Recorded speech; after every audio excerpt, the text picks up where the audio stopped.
Sepasang pengantin, dikelilingi keluarga dan sahabat, menari di bawah langit-langit yang berkilauan. Seharusnya hari itu menjadi hari terindah dalam hidup mereka. Namun, dalam hitungan detik, langit-langit itu berubah menjadi kobaran api yang membara.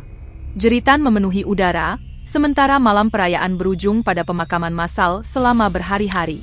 Rekaman kamera yang seharusnya menjadi kenangan bahagia justru menyimpan horor, meninggalkan lebih banyak pertanyaan daripada jawaban. Tragedi itu terjadi di jantung Karakoşirak, sebuah kota yang masih berjuang memulihkan diri dari luka perang. Di tengah puing harapan dan kehidupan yang mulai bangkit, Revan dan Hanin Isho berdiri teguh, berharap cinta mereka dapat menjadi awal yang baru. Namun, cinta itu justru menjadi saksi dari kehancuran yang tak pernah mereka bayangkan.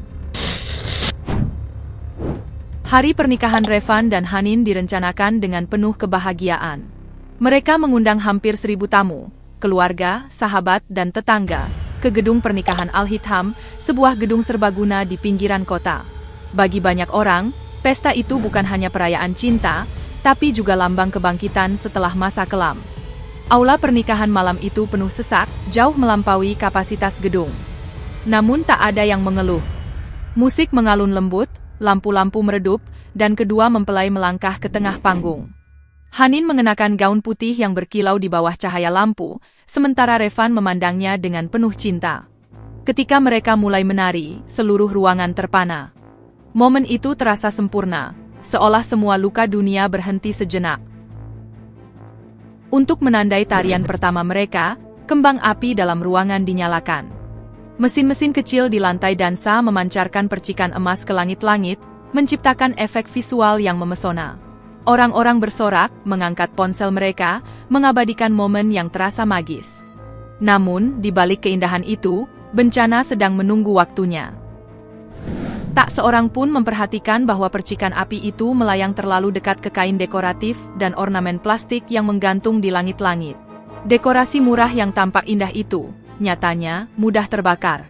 Yang lebih mengerikan lagi, kembang api tersebut tidak pernah disetujui dalam rencana awal. Seseorang menambahkannya secara spontan, tanpa memikirkan risiko. Dalam sekejap, satu percikan kecil menyentuh kain. Api menyala pelan, lalu merambat cepat. Dalam hitungan detik, langit-langit yang berkilauan berubah menjadi kobaran api. Suara retakan memenuhi udara, diikuti teriakan panik.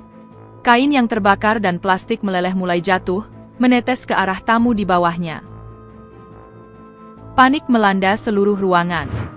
Orang-orang berlarian menuju pintu keluar, sementara yang lain berusaha menyelamatkan diri di bawah meja. Asap hitam menebal, menyesakkan dada. Dalam situasi itu, listrik tiba-tiba padam, membuat aula tenggelam dalam kegelapan total. Teriakan dan tangisan bercampur menjadi satu, menciptakan suasana yang tak terlukiskan. Revan menggenggam tangan Hanin erat-erat. Namun gaun pengantin Hanin yang panjang dan berat menjadi penghalang. Gaunnya tersangkut, terinjak, dan menariknya jatuh. Dalam keputusasaan, Revan menolak melepaskan istrinya. Dengan kekuatan yang tersisa, ia menyeret Hanin melewati kepulan asap, mencari jalan keluar. Mereka nyaris tak bisa melihat apapun, mata mereka perih, napas terbakar. Di tengah kekacauan itu, hanya ada satu alat pemadam kebakaran di seluruh aula, dan alat itu bahkan tidak berfungsi. Kesalahan kecil itu menjadi pembeda antara hidup dan mati bagi ratusan orang. Akhirnya, Revan dan Hanin menemukan pintu menuju dapur. Dengan sisa tenaga, mereka mendorong pintu itu dan terjatuh keluar, terengah-engah di udara malam yang dingin. Namun ketika mereka menoleh, yang mereka lihat adalah pemandangan mimpi buruk. Aula pernikahan telah berubah menjadi lautan api. Suara jeritan masih terdengar dari dalam. Banyak keluarga dan sahabat mereka masih terjebak.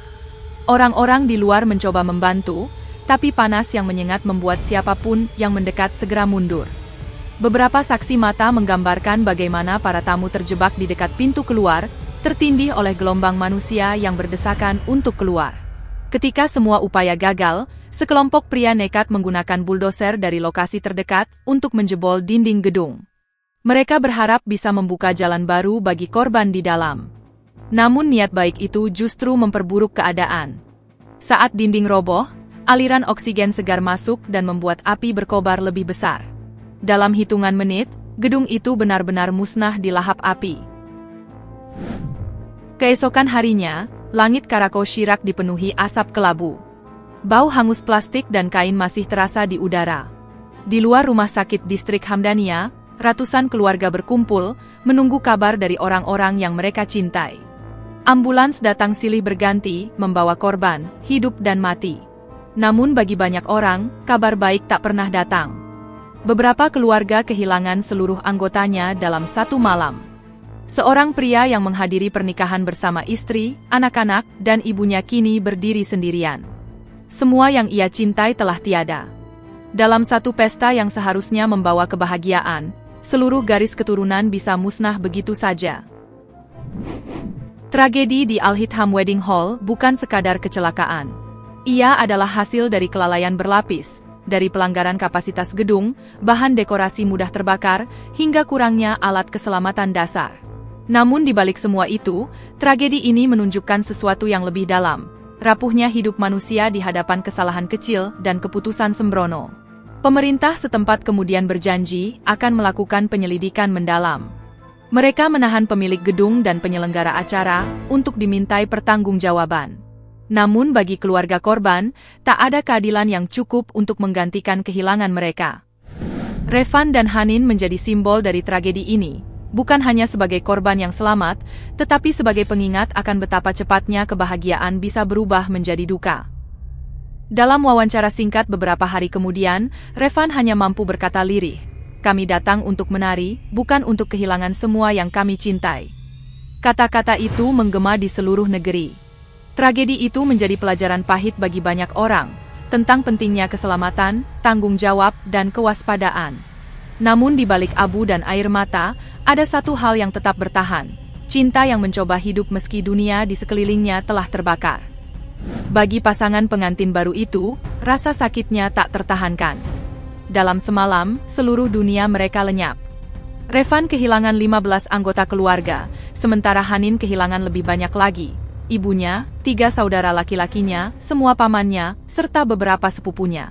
Ayahnya masih berjuang di rumah sakit, tubuhnya hangus, paru-parunya rusak oleh asap. Setiap hari, Hanin datang menunggu di depan ruang perawatan intensif, berdoa agar satu-satunya keluarga yang tersisa itu tetap hidup. Namun di balik tangisan dan kabut duka, muncul pertanyaan yang tak bisa dihindari. Mengapa api itu menyebar begitu cepat? Mengapa begitu banyak orang harus mati di tempat yang seharusnya penuh cinta dan tawa? Pemerintah Irak bergerak cepat. 4 hari setelah tragedi, Kementerian Dalam Negeri merilis laporan awal. Kesimpulan mereka tegas, kembang api dalam ruangan menjadi penyebab utama kebakaran. 4 mesin kembang api dingin, masing-masing ditempatkan di sekitar lantai dansa, menyemburkan percikan setinggi 4 meter. Percikan itu, menurut laporan, menyentuh dekorasi langit-langit yang mudah terbakar dan memicu kobaran api besar. Namun, laporan resmi itu justru memunculkan keraguan. Banyak orang mempertanyakan kecepatan kesimpulan yang diambil. Rekaman keamanan memperlihatkan seorang videografer yang berjalan melewati percikan api hanya beberapa detik sebelum kebakaran, tanpa ada tanda-tanda bahaya. Di dunia maya, berbagai teori alternatif mulai bermunculan. Beberapa video viral menunjukkan orang-orang memegang percikan api serupa tanpa terbakar, dengan klaim bahwa pemerintah sedang mencari kambing hitam. Apakah benar kembang api yang menjadi biang keladi, atau ada sesuatu yang lebih besar dan disembunyikan? Seorang ahli rekonstruksi kebakaran independen akhirnya meninjau rekaman dan bukti-bukti di lokasi. Hasilnya jelas, klaim pemerintah terbukti benar, kembang api memang menjadi sumber penyalaan pertama. Namun, itu bukan satu-satunya penyebab. Kegagalan sistemik jauh lebih besar tersembunyi di balik tragedi ini. Gedung pernikahan itu, yang tampak mewah dari luar, sesungguhnya adalah jebakan maut. Ia dibangun menggunakan panel sandwich pita, bahan ringan berlapis logam dengan isi insulasi plastik yang mudah terbakar dan mengeluarkan asap beracun. Material ini telah dilarang di banyak negara karena risiko kebakaran tinggi. Namun di Irak, bahan tersebut masih digunakan karena murah dan mudah dipasang. Yang lebih parah, gedung pernikahan Al-Hitham tidak memiliki izin operasional yang sah. Tempat itu pernah mendapatkan peringatan atas pelanggaran keselamatan, tapi tak ada tindakan nyata. Hanya 2 pintu keluar disediakan. pintu utama dan satu pintu menuju dapur. Penataan meja-meja panjang justru membuat banyak tamu terjebak di sisi ruangan tanpa jalur evakuasi yang jelas. Saat api membesar, mereka tidak punya tempat untuk lari. Dalam audit keselamatan pasca kejadian, ditemukan bahwa kapasitas maksimal aula seharusnya hanya 500 orang, namun malam itu hampir 1.000 tamu memadati ruangan. Dengan kombinasi bahan mudah terbakar, ventilasi buruk, dan pintu keluar terbatas, kebakaran itu bukanlah kecelakaan semata, melainkan bencana yang menunggu terjadi. Tragedi ini mengguncang seluruh negeri. 14 orang ditangkap, termasuk pemilik gedung, manajer acara, dan beberapa orang yang memasang bahan dekorasi. Pengadilan kemudian menjatuhkan hukuman 10 tahun penjara bagi pemilik aula, sementara penyelidikan tambahan dilakukan terhadap pihak-pihak yang memberi izin operasional palsu. Kemarahan publik pun meluas. Dalam upaya menenangkan rakyat, pemerintah memecat beberapa pejabat daerah, termasuk wali kota Kakosh, direktur kota, serta kepala pertahanan sipil Provinsi Nineva. Namun bagi keluarga korban, langkah itu terasa hampa. Hukuman dan pemecatan tak mampu mengembalikan ratusan nyawa yang melayang. Total, 107 orang tewas, dan ratusan lainnya luka-luka. Banyak korban yang tubuhnya terbakar begitu parah, hingga identifikasi hanya bisa dilakukan melalui tes DNA. Kota kecil itu berubah menjadi lautan tangisan dan doa. Kakosh kini menjadi kota yang berduka. Pemerintah mengumumkan 3 hari berkabung nasional, namun bagi banyak keluarga, duka itu takkan pernah selesai. Setiap hari, pemakaman massal digelar, peti-peti berderet di tanah yang masih berasap. Para imam membaca doa, sementara udara dipenuhi aroma abu dan air mata. Di antara para pelayat, Revan berdiri diam, wajahnya kosong. Di sampingnya, Hanin menatap tanah basah di mana sebagian keluarganya dimakamkan bersama. Mereka tidak lagi mampu menangis. Semua air mata telah habis di malam kebakaran itu. Setelah beberapa minggu, keduanya memutuskan meninggalkan kota. Setiap sudut Karakoshirak terlalu penuh kenangan yang menyakitkan. Mereka pergi tanpa tujuan pasti, hanya ingin melupakan. Namun, bagaimana seseorang bisa melupakan malam ketika cinta berubah menjadi neraka? Jika Anda menyukai video ini, jangan lupa klik tombol suka dan pastikan untuk berlangganan channel kami, agar tidak ketinggalan cerita yang kami bagikan. Terima kasih telah menonton, dan sampai jumpa di kisah-kisah luar biasa berikutnya.